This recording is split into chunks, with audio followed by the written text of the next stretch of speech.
شیء علیم، چار باتیں جس ہستی میں ہوں گی وہ علم کامل کا دعویٰ کر سکتا ہے، یہ چار باتیں جس میں نہیں ہوں گی وہ علم کامل کا دعویٰ کر نہیں سکتا۔ وہ اول ہو، اس سے پہلے کچھ نہ ہو، اسے بنایا کسی نے نہ ہو، وہ آخر ہو، وہ سب کے بعد ہو، اس کے بعد کچھ نہ ہو، اس پہ موت نہ آئی ہو، وہ بلند اتنا ہو کہ اس کے اوپر کچھ نہ ہو، وہ خفی چھپا ہوا اتنا ہو کہ کوئی چیز اس سے چھپ نہ سکے۔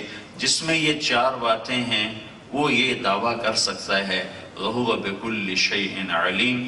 تو اس کے بعد یہی زیادہ موضوع جملہ تھا کہ اللہ تعالیٰ نے فرمایا میں اول، میں آخر، میں ظاہر، میں باطن، لہذا جب میں اول، آخر، ظاہر، باطن ہوں تو میرا ہی دعویٰ ہے کہ میں ہر چیز کا علم رکھتا ہوں۔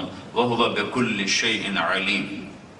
اس آیت کو ہمارے نبی نے بیان کیا، اللہم انت الاول فلیس قبلک شیء وانت الآخر فلیس بعدک شیء وانت الظاہر فلیس فوقک شیء وانت الباطن فلیس دونک شیء۔ میرے اللہ تو اول، تجھ سے پہلے کچھ نہیں، تو آخر، تیرے بعد کچھ نہیں، تو بلند و بالا، تیرے اوپر کچھ نہیں، تو سب سے چھپا ہوا، تجھ سے چھپا ہوا کوئی نہیں، لہٰذا ہر چیز کا علم اللہ کو ہے۔ پھر وہ اپنے علم میں کیسا ہے؟ یعلم ما یلج فی الارض وما یخرج منها وما ینزل من السماء وما یعرج فیها وهو معکم اینما کنتم واللہ بما تعملون بصیر۔ لہ ملک السماوات والارض وإلی اللہ ترجع الامور۔ جو زمین کے اندر، زمین کے اوپر، آسمان کے نیچے، آسمان کے اوپر، نیچے جانے والا، باہر نکلنے والا، آسمان سے اترنے والا، آسمان پہ چڑھنے والا، سب میرا اللہ کہتا ہے تیرے رب کے سامنے ہے۔ کل صغیر و کبیر مستطر۔ اللہ اپنا علم بتا رہا کہ اس کا علم کیسا ہے۔ وَإِن تَجْهَرْ بِالْقَوْلِ فَإِنَّهُ يَعْلَمُ السِّرَّ وَأَخْفَى۔ تم زور سے بولو وہ سنتا ہے، تم آہستہ بولو وہ سنتا ہے، تم سرگوشیوں میں بولو وہ سنتا ہے۔ پھر تم اپنے ہونٹ سیلو اور زبان تالو سے لگاؤ اور دل کی دھڑکنوں سے بولو۔ دل کی دھڑکنوں سے بولنے کو عربی میں اخفا کہتے ہیں۔ تو میرا رب یہ کہہ رہا ہے میں تو تیرے دل کی صداؤں کو بھی سن لیتا ہوں۔ فَإِنَّهُ يَعْلَمُ السِّرَّ وَأَخْفَى مَا يَكُونُ مِن نَجْوَى ثَلَاثَةٍ۔ تین مرد، تین عورتیں، دو مرد، دو عورتیں کٹھے ہوئے تو اللہ کہتا ہے اِلَّا هُوَ رَابِعُهُمْ، چوتھا میں ہوں، وَلَا خَمْسَةٍ، پانچ جمع ہوئے، اِلَّا هُوَ سَادِسُهُمْ، چھٹا میں ہوں، وَلَا أَدْنَى مِن ذَلِكَ، چار، تین، دو، ایک، وَلَا أَكْثَرَ، اس سے زیادہ، إِلَّا هُوَ مَعَهُمْ، میں تمہارے ساتھ ہوں، ثُمَّ يُنَبِّئُهُمْ، پھر میں تمہیں بتا دوں گا تم کیا کرتے تھے۔ صَدْقٌ وَنَذِيرًا فَأَعْرَضَ أَكْثَرُهُمْ فَهُمْ لَا يَسْمَعُونَ۔ یہ ناقابل تبدیل، لا تبدیل لکلمات اللہ، لا مبدل لکلماته، انه لقول فصل لا ریب فیہ، شک و شبہ سے بالا تر۔ ریب شک کو نہیں کہتے، شک تو خود عربی کا لفظ ہے۔ ریب کا ایک لفظ اردو میں ہے کوئی نہیں۔ ایک ہوتا ہے شک کہ پتہ ہی نہیں چل رہا ادھر جاؤں کہ ادھر جاؤں، اس کو کہتے ہیں شک۔ جب دونوں جانب برابر ہو تو اس کو شک کہتے ہیں۔ ایک ہوتا ہے مریا، جب یوں ہو جائے ایک طرف رجحان غالب ہو اور ایک طرف مغلوب ہو لیکن واضح نہ ہو، اس کو کہتے ہیں مریا۔ بل ہم فی شک منہا فلا تک فی مریۃ من لقائے۔ اور ایک ہوتا ہے ریب۔ ریب کیا ہوتا ہے؟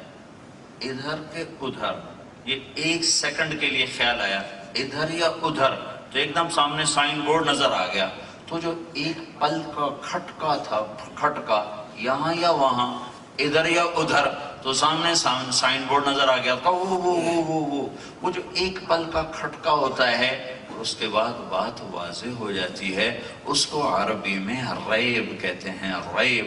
تو آپ کا اللہ یہ کہہ رہا ہے کہ یونیورسٹی والوں میری کتاب میں تو وہ کھٹکا بھی نہیں ہے، تم شک کہاں سے ڈھونڈو گے؟ تو تم مریا کہاں سے ڈھونڈو گے؟ شک ہمارے پاس شک یہ اتنا لمبا ترجمہ ہے ریب کا، لہٰذا ہر کوئی شک اس کا ترجمہ کر دیتا ہے کہ اس میں کوئی شک نہیں ہے کہ اردو میں بھی استعمال ہوتا ہے، لیکن شک خود قرآن میں استعمال ہوا ہے۔ یہ بہت بھاری لفظ ہے، اس میں تو تم مریا نہیں ڈھونڈ سکتے، لہٰذا اللہ کی بات حق ہے، سچ ہے، ناقابل تبدیل ہے۔ اس لیے قرآن سے نفع اٹھانے سے پہلے یہ ایک لفظ دل میں اتارنا پڑے گا، لا ریب فی۔ اگر لا ریب فی دل میں نہ اترا تو قرآن کے اسکالر یہودی بھی بیٹھے ہوئے ہیں اور عیسائی بھی بیٹھے ہوئے ہیں اور پی ایچ ڈی پر وہ ڈگریاں دے رہے ہیں۔ میں وہاں گیا تھا امریکہ میں تو وہاں دیکھا یونیورسٹی میں قرآن کی ڈگری دینے والا یہودی، وہ لا ریب فی نہیں سیکھ سکا، باقی سارا اس نے پڑھا، لیکن لا ریب فی یہ نہ اس کے دل میں اتر سکا، تو وہ قرآن پڑھ کے بھی گمراہ ہے۔ لا ریب فی، اللہ ایک ہے، لا ریب فی، محمد صلی اللہ علیہ وسلم اللہ کے رسول ہیں، لا ریب فی، سود حرام ہے، لا ریب فی، جھوٹ ہلاکت ہے، لا ریب فی، آخرت حق ہے، لا ریب فی، دنیا جھوٹ ہے، باطل ہے، لا ریب فی، دنیا چند روزہ ہے، لا ریب فی، آخرت ہمیشہ ہے، لا ریب فی، جنت حق ہے، لا ریب فی، جہنم حق ہے، لا ریب فی، زندگی عمل سے بنتی ہے، لا ریب فی، پیسہ زندگی نہیں بناتا، لا ریب فی، اللہ کی اطاعت کامیابی ہے، لا ریب فی، اللہ کی نافرمانی ہلاکت ہے، لا ریب فی، ظلم و ستم بربادی ہے، لا ریب فی، عدل و انصاف کامیابی ہے، لا ریب فی، پاک دامنی عزت ہے، لا ریب فی، فحاشی بد کرداری ہلاکت ہے، لا ریب فی کی تسبیح پڑھنی پڑے گی۔ جو اللہ کا فرمان آ گیا، لا ریب فی حق، لا ریب فی حق، یمحق اللہ الربا، لا ریب فی، ویربی الصدقات، لا ریب فی، اقیموا الصلاۃ، لا ریب فی، آتوا الزکاۃ، لا ریب فی، اعلموا انما الحیاۃ الدنیا لعب لا ریب فی، ولہو لا ریب فی، وزینۃ لا ریب فی، وتفاخر بینکم لا ریب فی، وتکاثر فی الاموال والاولاد لا ریب فی، سارعوا الی جنہ لا ریب فی، عرضها السماوات والارض لا ریب فی، اعدت للمتقین لا ریب فی، ہر جگہ لا ریب فی۔ قرآن صرف پڑھنے کی چیز نہیں ہے، سیکھنے کی ہے۔ تو میرے عزیزو، اللہ اپنے علم میں کامل کامل کامل، لا یسأل عما یفعل۔ اب میرا اور اللہ کا براہ راست رابطہ کوئی نہیں۔ اللہ کو، اللہ کی مان کر میں کامیاب ہوں، دنیا اور آخرت کی گتھیاں سلجھا سکتا ہوں، اللہ تک پہنچانے کے لیے میرے پاس راستہ کوئی نہیں، میں خود نہیں جا سکتا، میں خود نہیں پہنچ سکتا۔ تو یہ کام اللہ نے کیا کہ اس نے میرے اور آپ کے اور اپنے درمیان 1,24,000 پاکیزہ نبیوں کا سلسلہ قائم فرما دیا۔ نبی اللہ سے ملانے کے لیے آتا ہے۔ نبی کا علم پڑھائی لکھائی کا نہیں ہوتا۔ ما کنت تدری مل کتاب ولل ایمان، شاعری تھی، اور کائنات کا فصیح ترین انسان حضرت محمد صلی اللہ علیہ وسلم ہیں۔ زندگی بھر آپ نے ایک شعر نہیں کہا، زندگی میں صرف ایک شعر کہا، هل انت الا اصبع دمیتی وفی سبیل اللہ ما لقیتی۔ اس میں بھی حضرت ابوبکر صدیق نے اس کے وزن کو ٹھیک کیا کہ یا رسول اللہ ایسے وزن نہیں بیٹھتا، وزن ایسے بیٹھتا ہے۔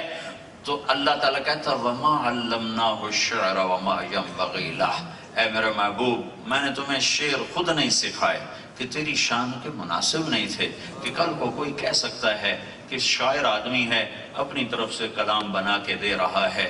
لہٰذا نہ پڑھنا نہ لکھنا، اور انبیاء کا کوئی استاد نہیں ہوتا، انبیاء کا براہ راست اللہ سے رابطہ ہوتا ہے۔ علمہ شدید القویٰ ذو مرۃ فاستویٰ وهو بالافق الاعلى ثم دنا فتدلى فكان قاب قوسين او ادنى فاوحى الى عبده ما اوحى ما كذب الفؤاد ما راى افتمارونه على ما يرى ولقد رآه نزل